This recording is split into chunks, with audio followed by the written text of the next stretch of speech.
Hi అండి, అందరికీ గురు పౌర్ణిమ శుభాకాంక్షలు. ఈరోజు మన వీడియోలో పన్నీర్ మసాలా ఎలా తయారు చేయాలో చూపించబోతున్నానండి. ఒక కడాయిలో నూనె వేసుకొని అందులో ఉల్లిపాయలు టమాటాలు బాగా వేయించుకోవాలండి. పచ్చివాసన పోయేదాకా వేయించుకోవాలి. తర్వాత జీడిపప్పు వేసుకొని కొంచెం మగ్గాలండి. 2 మినిట్స్ మగ్గితే చాలు. తర్వాత అల్లం వెల్లుల్లి పేస్ట్ వేసుకోవాలి. పచ్చివాసన పోయేదాకా వేయించుకోవాలి.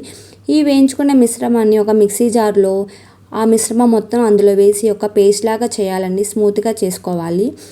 ఈ చేసుకున్న మిశ్రమాన్ని కడాయిలో కొంచెం ఆయిల్ వేసి దానిలో కొంచెం బటర్ వేసి బాగా వేయించుకోవాలి. వేయించుకున్నాక కరివేపాకు, ఇందాక జార్లో వేసుకున్న మిశ్రమాన్ని ఇందులో వేసుకొని కొంచెం వాటర్ కూడా వేసుకోవచ్చండి. ఇందులో బాగా మిక్స్ చేయాలి. ఈ మిక్స్ చేసిన దాంట్లో కొంచెం వాటర్ వేసుకోవాలండి. ఇది మిక్స్ చేయడం వలన ఆయిల్ అనేది మనకి పైకి బాగా వస్తుంది. చూడండి, నాకు ఎలా వచ్చిందో అలా రావాలండి.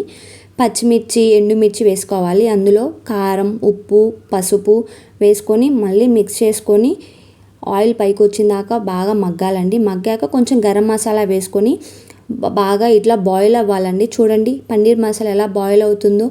అలా బాయిల్ అయిన తర్వాత ఆయిల్ పైకి వచ్చిన తర్వాత కట్ చేసుకున్న పన్నీర్ పీసెస్ని మనం అందులో కొంచెం ఉడకబెట్టుకోవాలండి. పన్నీర్ స్లైసెస్ ఆయిల్లో వేసుకొని వేయించుకోవడం వలన ఆ పన్నీర్ స్లైసెస్ అనేవి గట్టిగా అయిపోతాయండి. అట్లా వేయించుకోవద్దు. డైరెక్ట్గా పన్నీర్ స్లైసెస్ ఇందులో వేసేసుకోండి. లాస్ట్లో ఇలా కొత్తిమీరతో పైన గార్నిష్ చేసేసుకోండి.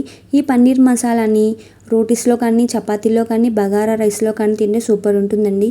ఈ రెసిపీని మీరు కూడా తప్పకుండా ట్రై చేయండి. Please like, share, comment, subscribe my channel friends.